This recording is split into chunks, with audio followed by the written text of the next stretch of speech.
A principal mudança prevista para o regime geral de previdência é a adoção de uma idade mínima para a aposentadoria de 65 anos para homens e 62 anos para mulheres, com um tempo mínimo de contribuição de 20 anos. A estimativa é que, em 10 anos, a nova Previdência gere uma economia de 1 trilhão e 100 bilhões de reais para os cofres públicos. De acordo com o secretário de Previdência, Leonardo Rolim, o aumento da população idosa no país torna o atual regime insustentável. Segundo ele, nos próximos 30 anos, a população acima de 65 anos vai quase triplicar, enquanto o total de pessoas que contribuem para a Previdência permanecerá praticamente o mesmo. Outra mudança é a adoção de alíquotas progressivas, como no imposto de renda de quem recebe salário. A ideia é que quem ganha mais contribua mais para a Previdência. Antes de estabelecer novas regras de aposentadoria, a proposta inclui, além das regras, a proposta inclui medidas de combate a fraudes e intensificação da cobrança de débitos previdenciários e uma atualização do sistema de proteção social dos militares. Segundo o secretário especial adjunto de Previdência e Trabalho, Bruno Bianco, a nova Previdência tem como princípios a criação de um sistema justo e igualitário, a garantia de direitos e a adoção de regras de transição amplas. Ao entregar hoje o texto da nova Previdência ao Congresso Nacional, o presidente Jair Bolsonaro disse que o novo regime vai resolver a situação econômica do Brasil e garantir o benefício para as futuras gerações. Ele ainda afirmou que conta com o Congresso para aperfeiçoar a proposta.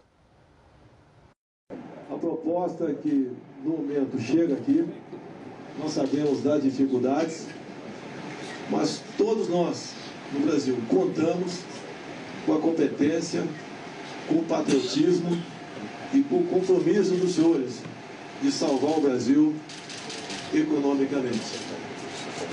Nós não temos outra saída. Obviamente, o projeto ora apresentado, prezado Maia, prezado Alcolumbre, vai ser aperfeiçoado pelos senhores e pelas senhoras. E isso é importantíssimo, porque a responsabilidade é de todos nós.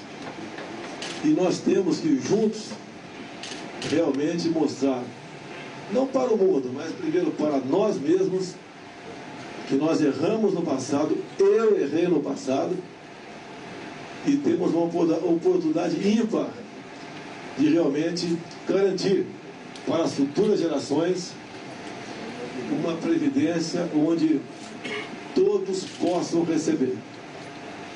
Então esse não é um apelo, é uma palavra de amigo, de quem integrou essa casa por 28 anos, de quem sabe como é a vida do parlamentar, mas de alguém que, acima de tudo, é igual a vocês. Então, meus amigos, minhas amigas, é o futuro do nosso Brasil. O Brasil conta conosco. Sabemos que alguns setores da sociedade vai contribuir um pouco mais. E exatamente quem pode mais vai contribuir com mais. E quem pode menos vai contribuir com menos, como estava a propósito. E contamos com os senhores e as senhoras, parlamentares, deputados, senadores, para aperfeiçoar o projeto. Porque o Brasil precisa sair dessa situação crítica, que é econômica, que nós vivemos no momento. O ministro da Economia, Paulo Guedes, falou aos presidentes da Câmara dos Deputados e do Senado Federal que a proposta vai ajudar a acelerar a economia e garantir a aposentadoria das futuras gerações. Esteve sempre em nossa mente a transformação do sistema de previdência em direção a uma nova previdência que preserve principalmente as futuras gerações, que eles não caiam na mesma armadilha que nós caímos no sistema de repartição. Nós estamos removendo privilégios, estamos reduzindo desigualdades, vamos democratizar a poupança, vamos acelerar o crescimento, vamos permitir a transição rumo a um sistema de capitalização e que permitirá também a geração de dezenas de milhões de novos empregos nos próximos anos, exatamente por desviar hoje uma arma de destruição em massa, que são os encargos sociais e trabalhistas sobre as folhas de pagamento. 46 milhões de brasileiros não contribuem hoje para a Previdência, exatamente porque essa Previdência antiga está ameaçada. Nós estamos, então, reparando, dando passos decisivos em direção a um futuro diferente. E confiamos plenamente no Congresso brasileiro para fazer o encaminhamento adequado e os aperfeiçoamentos necessários. O secretário especial da Previdência e Trabalho, Rogério Marinho, falou com a imprensa no Congresso. Ele disse ter confiança de que o texto deve ser aprovado e que a nova Previdência tem equidade, ataca privilégios e traz mais justiça para o sistema previdenciário. E nós temos a convicção de que há um clima favorável e nós confiamos que o Congresso vai fazer a sua parte, vai aperfeiçoar o texto, vai dar a sua contribuição e em tempo hábil apresentará à nação brasileira um instrumento adequado para reconstruir o nosso sistema previdenciário nessa nova Previdência e ao mesmo tempo apontar bases para o futuro.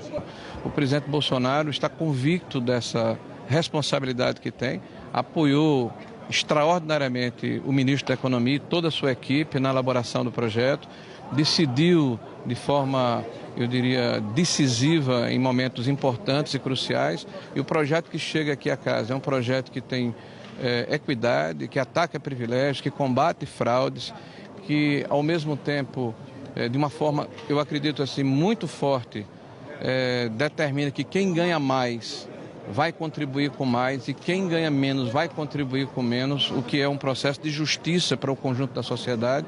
Então, eu não tenho dúvida que nós vamos ter êxito nesse processo. Bem, eu vou agora conversar com a repórter Márcia Fernandes, que acompanhou a apresentação do texto da nova Previdência. Oi, Márcia, boa tarde. Boa tarde, Roberto. Boa tarde a todos que nos acompanham aqui pela TV NBR. Olha, Roberto, como vocês puderam conferir, foram mais de 5 horas de conversa, de discussão com jornalistas. Os secretários, os técnicos aqui no Ministério da Economia explicaram ponto a ponto como que é essa proposta da nova Previdência. E foram vários assuntos tratados aqui. Por exemplo, a aposentadoria dos professores, a aposentadoria rural, como fica também a pensão por morte, os casos de transição, enfim, vários itens foram tratados. Eu vou falar para vocês sobre um item muito importante que atinge boa parte da população, que é a aposentadoria por idade. Bem, a regra atual diz que hoje, para se aposentar, as mulheres têm que ter no mínimo 60 anos. Já os homens, no mínimo 65 anos. E homem ou mulher tem que ter no mínimo 15 anos de contribuição. O que o governo propõe com essa nova Previdência? Eles propõem que agora a aposentadoria para as mulheres, elas tenham idade mínima de 62 anos, os homens mantêm a idade mínima de 65 anos, agora o tempo de contribuição aumenta para 20 anos. Um outro caso que existe que é o seguinte, que a pessoa pode contribuir por 30 anos, se for mulher, a mulher ela pode contribuir por 30 anos, ou o homem por 35 anos, eles podem pedir aposentadoria por tempo de contribuição. Essa regra, com a nova proposta do governo, deixa de existir, não existe mais, e todo mundo entra na questão da idade mínima. Para poder pedir a aposentadoria, precisa ter a idade mínima. Olha, eu acompanhei toda essa manhã e início de tarde aqui no Ministério da Economia, essa conversa que houve com os jornalistas. E mais cedo, o secretário especial adjunto da Previdência e Trabalho, Bruno Bianco, ele explicou que a nova Previdência tem 4 pilares, sendo que a PEC é uma delas. Vamos assistir. 4 proposições legislativas que formam a nova Previdência, MP de combate a fraudes, proposta de emenda constitucional que cria novos parâmetros para benefícios previdenciários e assistenciais e também para o custeio da Previdência e Assistência Social, projeto de lei que empodera a cobrança de débitos e cobra devedores contumazes, e o projeto de lei que atualiza o sistema de proteção social dos militares. Pois muito bem, eu também disse que esses 2 outros projetos, por não se tratarem de emendas constitucionais, de norma que estão dentro da Constituição Federal, seguirão como projetos de lei, na sequência já estão em fase final de elaboração. Olha, Roberto, o Leonardo Rolim, que é o secretário de Previdência, ele também conversou com jornalistas e explicou a necessidade dessa reforma da Previdência. Uma das coisas que ele citou foi a questão da natalidade. Cada vez mais as pessoas têm ficado mais velhas no país, felizmente, elas têm morrido mais tarde, mas cada vez mais menos pessoas têm tido filhos. Aí o que acontece? Quem contribui são os jovens para manter o benefício dos mais velhos, dos aposentados. E agora essa conta fica desequilibrada. Cada ano que passa, essa conta fica mais desequilibrada. E o secretário da Previdência falou que tudo isso acontece em um tempo muito curto. E isso tem atingido muito, tem aumentado esse rombo na Previdência. Por isso que é necessário conversar sobre isso. Vamos assistir. Daqui a 30 anos, nós vamos ter quase o triplo das pessoas que temos hoje acima de 65 anos. Ou seja, podemos dizer, grosso modo, que o número de aposentados vai triplicar. Já as pessoas em idade ativa, o número de pessoas em idade ativa, ou seja, potenciais contribuintes, vai ser um pouco menor do que o que temos hoje. Ou seja, a taxa de dependência vai aumentar muito. O número de idosos em relação à população como um todo vai aumentar substancialmente. Então, não precisa entender muito de matemática nem de demografia para ver que, se a gente não fizer uma mudança nas regras, o sistema não se sustenta. Olha, já o secretário de programa da Secretaria Especial de Previdência e Trabalho, Felipe Portela, ele detalhou como que vai ser a cobrança da alíquota previdenciária, que será baseada no valor real do salário, parecido com o que ocorre hoje em dia em relação ao imposto de renda. Vamos ver.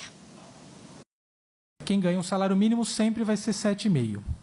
Quem ganha na segunda faixa, de 998 até 2.000, a alíquota vai ser desde 7,5, que às vezes a diferença de 1 centavo não chega a gerar nenhuma diferença de alíquota, até 8,25%. Quem ganha mais de R$ 2.000 e até R$ 3.000, de 8,25%, a alíquota pode chegar até 9,5%. O conceito importante é, as alíquotas são progressivas, seguindo a mesma lógica do imposto de renda e não como é hoje que se aplica a alíquota sobre o salário integral. E olha, Roberto, como eu falei anteriormente, a nova Previdência vai aumentar a idade mínima das mulheres para 62 anos e também não vai ter mais aquela regra do tempo mínimo de contribuição. E isso o Felipe Portela também comentou. Vamos ver. A proposta mantém a idade mínima do homem em 65 anos e sobe a idade mínima da mulher de 60 para 62. E se aumenta o tempo de carência para a concessão da aposentadoria por idade de 15 para 20 anos. Deixa de existir uma aposentadoria exclusivamente por tempo de contribuição, ou seja, todos terão que atingir a idade mínima para se aposentar após terem um mínimo de 20 anos de tempo de contribuição, ao final, evidentemente, da regra de transição. Essa é a regra nova. Olha, são muitas regras, muitas situações que os brasileiros podem se encaixar nessa questão da nova Previdência e ao longo da programação nós vamos explicar os detalhes de como que vai funcionar essa proposta da nova Previdência que agora segue para tramitação no Congresso Nacional. Voltamos com você, Roberto. É verdade, Márcia. Uma proposta bastante abrangente, exige realmente muito detalhamento. Obrigado pelas informações, boa tarde para você. E nós ficamos por aqui. Mais informações sobre a nova Previdência você acompanha ao longo da nossa programação e no Repórter NBR às 8h10 da noite. Acompanhe as notícias também pelas nossas redes sociais e continue com a gente aqui na NBR, a TV do Governo Federal.